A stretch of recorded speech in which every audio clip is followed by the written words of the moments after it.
This? Yeah, like a loud clap. Okay.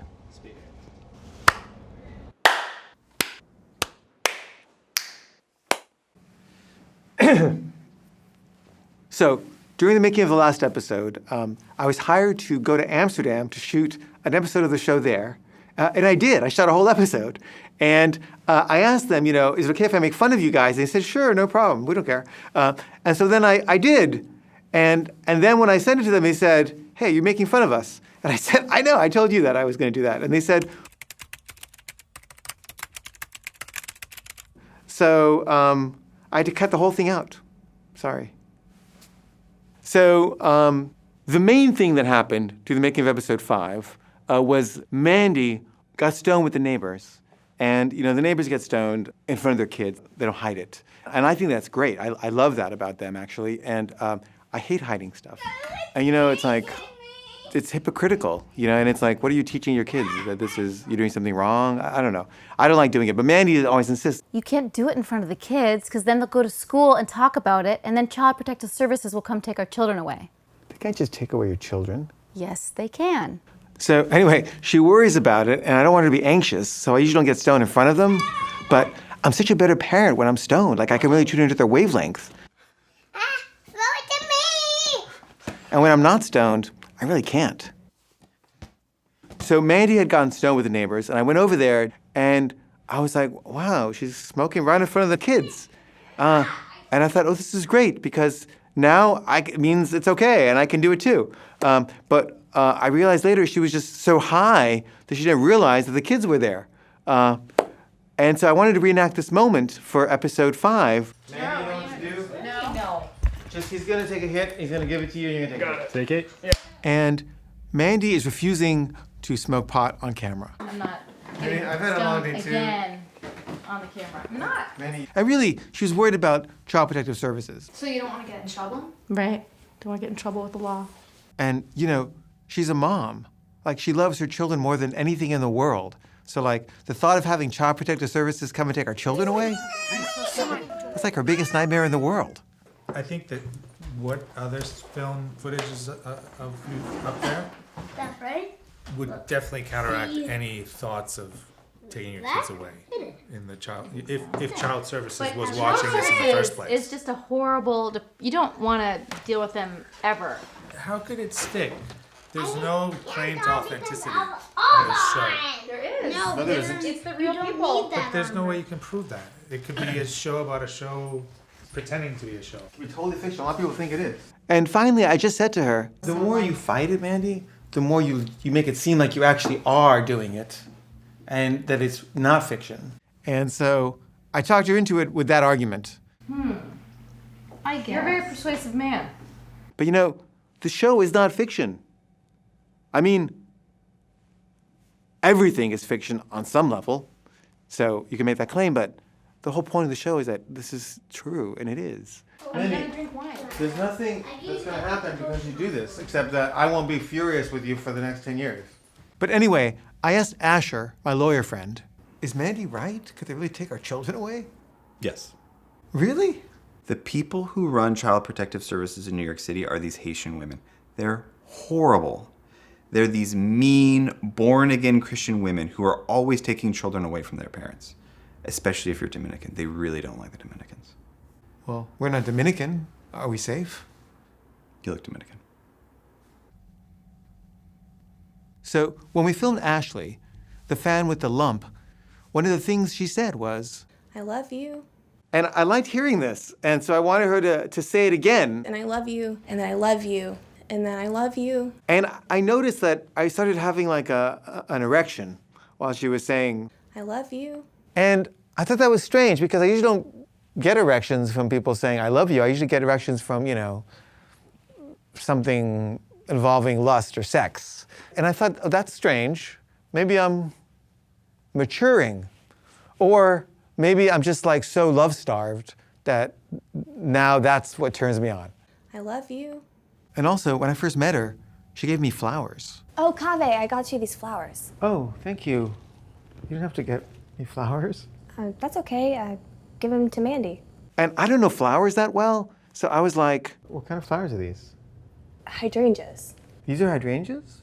Mm-hmm. Do you know that Wallace Stevens poem? He called hydrangeas purple, and they were? No. Better look it up. So actually, I looked it up. And I sent her the poem. He called hydrangeas purple, and they were. Not fixed and deadly, like a curving line that merely makes a ring. It was a purple changeable to see. And so hydrangeas came to be. And, you know, someone once defined adultery not as having sex with somebody, but simply as doing something with somebody that you wouldn't want your significant other to know. And this kind of qualified as that because I really didn't want Mandy to know that I was sending a poem to this girl that I got an erection during her telling me. I love you. Now, Ashley, one of her jobs, she has a few jobs, is she does craft services at a post-production house. And when we were leaving her place, she said, So if there's anything need help with for the show, just let me know. like what kind of thing? I don't know, like craft services? And I never feed anybody. So I thought, hey, the crew would love this. But I thought I should tell Mandy about this because I didn't want to keep any secrets from her. Do you want to get stoned? And she took it pretty well. But then she started referring to Ashley as The lump. So Ashley ended up doing craft services for the shoot. She got us hummus and granola bars. I also brought bananas. Oh, thank you. Yeah. And I wasn't feeling aroused or intriguing or flirty. I was in a good place, and there was no more, flirty intrigue energy. But I did fantasize about having sex with her a few times when I was having sex with Mandy. So when I showed a cut of episode 5 to Aziz, the first thing he said was, "What's with the swastika?" So there's a scene in episode 5 where Sam is typing with his shirt off. You can tell it's a swastika? It looks like a swastika, yeah. Yeah, it's a swastika. So basically, a few people at Brick had complained. What's with the swastika? You can't have an actor with a swastika tattoo and not address it. He's Jewish, so it's like a statement. Okay, then you need to address it in the next episode. Okay. It's a 22. It looks like a swastika. It's a 22. If it was a 22, they wouldn't be right next to each other like that. It's a digital 22, but let's It looks make like- your conversation lots. That was a swastika. Yeah. It's not the Nazi swastika. Boom, boom, boom, boom, boom, boom. No, but the Nazi swastika is inverted. Unless you were looking in the mirror. That looks like a 55 to me. It does look like a 55. Right, because the other way it's a 22. So how does the Nazi one go? It goes like this, right? I don't know. Yeah, I was told that. That's a swastika. There it is. It's the swastika. Okay. So Brick has horrible promotion department. They are just terrible. They're terrible at promotion. It's true. And they were making these materials, and they picked this photograph of the back of my head for the poster. And I was like, what the fuck are you guys doing? We like this picture. And I was like, can I please do the poster? Do you think you can do better? Yeah, I can do better. Go ahead. But I didn't have any great ideas for a poster. How about if I'm just smoking a bong on a TV? Get it? Like I'm on TV?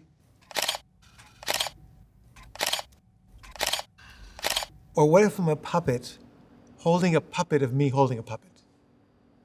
So the puppet was a no, but they did like one of the bong shots and agreed to make that the poster. And they said, we're gonna put it on bus stops. But then they censored the bong. We had to cut out the bong because the bus stops don't allow bongs on the bus stop. I still don't believe that's true. Is there like a law that says no bongs on bus stop posters? A bong isn't actually illegal. How much are these? So anyway, I decided to shoot a scene in front of one of the bus stop posters. So there used to be a bong here, and they cut it out. And also, I hated their tagline. It was like the most subversive comedy on television or something. And I just hate taglines that sort of like feel boastful like that. And I had much better ones, like soon to be canceled. Maybe not great, but better than the most subversive comedy on television. It's not even a quote by somebody. It's just like us saying it. So anyway, we were gonna go to the bus stop, and it was really cold, and it was raining. And there were 2 bus stops. And they were not too far from each other, but I wasn't sure how far apart they were. And Peter said, No, it's really close. I know where it is. yeah, but this one works. Should we check out the other one too? I'm always a totalizer. Like, I always want to make sure everything is as good as it can be because of some, like, deep insecurity, I think, that, like, I'm compensating for all the time. And it's like, it's a notion of perfection, but it's false. I mean, there is no perfection. There's no best.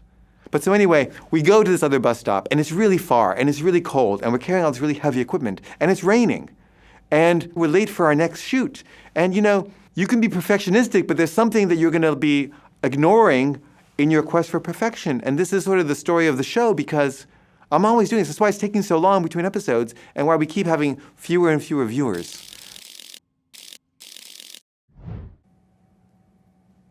So, Mandy and I got stoned recently. And while we were stoned, Mandy said to me, There's something I want to tell you, but I really do not want it to go in the show. So can you promise me that you won't put it in the show if I tell you? well, I won't put it in the show unless you tell me it's okay. I'm worried that you're going to talk me into, using this as material for the show later. I don't want you to listen to that Mandy. I want you to listen to this Mandy. But why would I listen to this Mandy instead of the future Mandy? Like, why trust this Mandy more than the future Mandy? I want you to promise that no matter what, you will not put this in the show. Do you promise? Okay, I promise. And she told me this thing that I'm not supposed to tell you. And I said, why don't you want me to put it in the show? And she said, Because it's my story, and I might want to tell it someday. So I was like, okay, why don't you tell the story in the show? And that'll be the season finale. I also need you to clap. Okay. So, step out. Okay.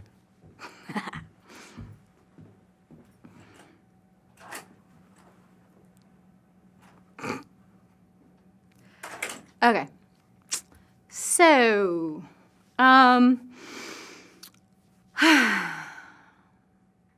okay, so I made Caveh promise to, I want it, okay. I hate this show. Yeah, and I kind of,